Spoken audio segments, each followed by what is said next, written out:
Kalau dengar kata polisi, jujur aja, apa yang pertama kali kepikiran? Tilang di tikungan? Atau malah sesuatu yang lebih gelap? Tapi lu sadar gak sih bro? Di negeri ini ada satu jenis polisi lagi. Polisi yang takut sama lagu.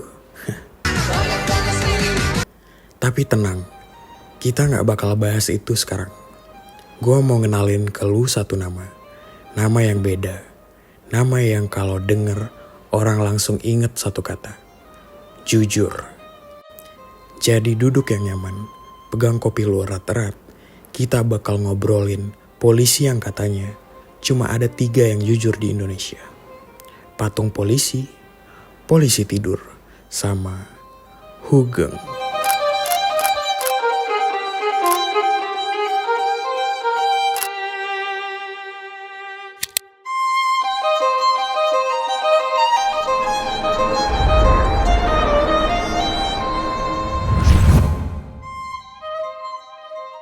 Di negeri ini, nama pejabat biasanya diingat gara-gara skandal. Benar gak? Tapi ada satu nama yang diingat bukan karena korupsi, bukan karena kasus, tapi karena kejujuran. Nama itu Hugeng Imam Santoso. Hugeng lahir tahun 1921 di kota Pekalongan. Dari kecil, dia udah nunjukin karakter yang beda. Disiplin, keras kepala kalau urusan prinsip, dan yang paling penting, gak bisa disogok. Tapi lu tahu gak kalau sebenarnya dia gak kepikiran jadi polisi. Awalnya dia pengen jadi pelukis, suka seni, suka gambar, dan kalau aja hidupnya berjalan sesuai rencana, mungkin hari ini kita lebih kenal Hugeng sebagai maestro lukisan daripada polisi. Tapi bokapnya gak setuju. Jadi seniman tuh gak jelas masa depannya, kata bokapnya. Karena patuh sama orang tua, akhirnya dia milih jalur lain. Akademi kepolisian. Mungkin awalnya ini bukan passionnya. Tapi di sanalah dia menemukan panggilan yang lain. Melawan ketidakadilan. Dari awal karir, Hugeng bukan polisi biasa. Dia orang yang gak suka basa-basi, gak takut sama pejabat, dan yang paling bikin dia berbahaya di mata orang-orang atas, dia gak bisa dibeli. Jabatan demi jabatan dia lewati. Dari kepala bagian, naik jadi Kapolda, terus naik lagi jadi Kapolri di tahun 1968. Tapi di titik ini, Hugeng gak sekedar jadi pemimpin polisi. Dia jadi simbol. Di saat banyak orang pakai seragam buat cari keuntungan, dia pakai seragam buat satu hal. Menegakkan hukum tanpa pandang bulu. Bro, jujur itu mahal. Dan makin tinggi posisi lu, makin gede godaannya. Tapi Hugeng, dia kayak punya harga yang gak bisa ditawar. Dia gak bisa dibeli. Dari awal dia naik jadi Kapolri, ada satu aturan yang dia pegang teguh. Hukum gak boleh tunduk sama kekuasaan. Gak peduli lu pejabat, pengusaha, atau orang berduit.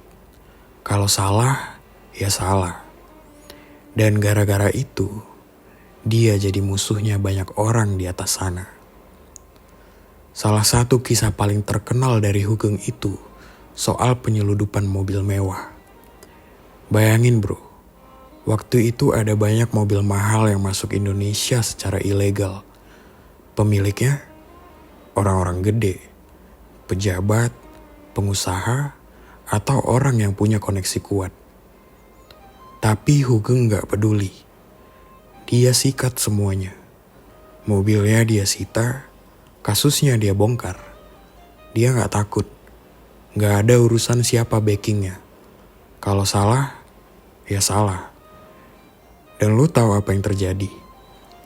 Para penyeludup ini ngelobi orang-orang di atas buat ngeberhentiin Hugeng. Mereka coba kasih jalan tengah. Tapi buat Hugeng, gak ada jalan tengah buat kebenaran. Di titik ini, Hugeng udah tahu Dia ganggu kepentingan orang yang salah. Bukan cuma soal mobil bro. Waktu itu, ada kasus gadis kecil yang jadi korban perdagangan manusia. Kasus ini gede banget, melibatkan banyak orang yang berpengaruh. Dan mereka pikir kasus ini bakal bisa diatur kayak biasanya. Tapi mereka lupa satu hal. Hugeng bukan polisi biasa. Dia bawa kasus ini ke publik. Dia kejar semua pelakunya. Dia benar-benar gak kasih celah buat orang-orang yang suka main kotor. Dan ini bikin dia makin gak disukai. Sampai akhirnya mereka tahu satu-satunya cara buat menghentikan Hugeng adalah menyingkirkannya. Tahun 1971, tiba-tiba muncul pengumuman. Hugeng dicopot dari jabatannya sebagai Kapolri. Alasan resminya, penyegaran organisasi. Tapi lu pikir, penyegaran macam apa yang justru nyingkirin polisi paling bersih di negeri ini? Orang-orang tahu, ini bukan soal penyegaran. Ini soal ngusir orang yang terlalu bersih dari tempat yang terlalu kotor. Biasanya kalau pejabat pensiun, mereka dapat fasilitas, tetap dihormati, tetap dekat sama lingkaran kekuasaan. Tapi Hugeng, dia benar-benar ditinggalkan. Dia bahkan harus jual mobil pribadinya untuk bertahan hidup setelah pensiun. Gila kan? Seorang mantan Kapolri hidup sederhana karena dia gak pernah ngambil uang haram.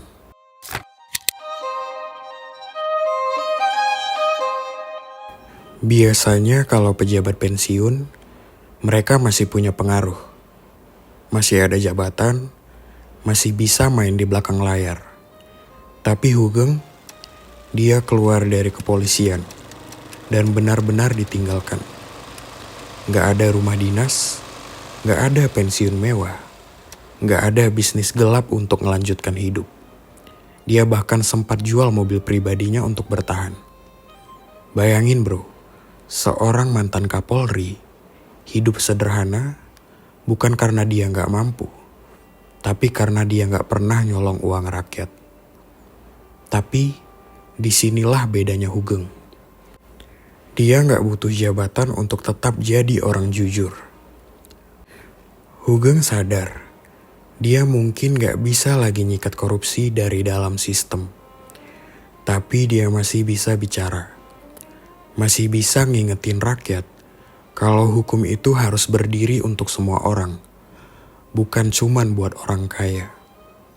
Jadi, dia mulai bikin forum-forum diskusi, undang wartawan, mahasiswa, aktivis, atau siapa saja yang peduli sama kejujuran. Dia gak takut untuk bersuara, walaupun tahu banyak orang di atas yang gak suka. Dia pernah bilang, kalau pejabatnya diam, rakyat yang harus bicara. Dan bro, di zaman itu, ngomong kayak gitu bisa bikin lu kena masalah. Sampai akhirnya, di tahun 2004, beliau meninggal dunia.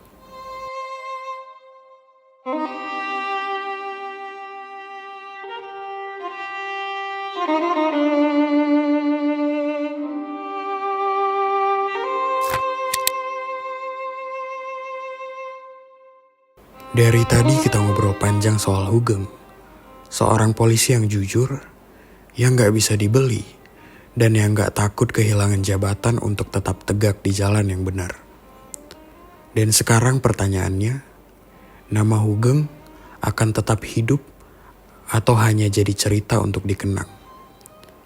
Kita bisa terus nyari polisi kayak dia, terus ngeluh kenapa sistem makin bobrok. Atau kita bisa mulai dari diri sendiri, mulai dari jujur dalam hal-hal kecil, mulai dari gak tutup mata sama ketidakadilan. Karena kalau kita terus nunggu orang kayak Hugeng muncul lagi, mungkin kita bakal nunggu selamanya. Tapi kalau kita berani buat jujur, berani untuk tidak ikut arus, mungkin kita sendiri yang bakal jadi hugeng-hugeng baru di zaman ini. Jadi, duduk yang nyaman. Pegang kopi lu erat-erat. Kisah hugeng mungkin sudah selesai. Tapi nilai yang dia tinggalkan, itu ada di tangan kita sekarang.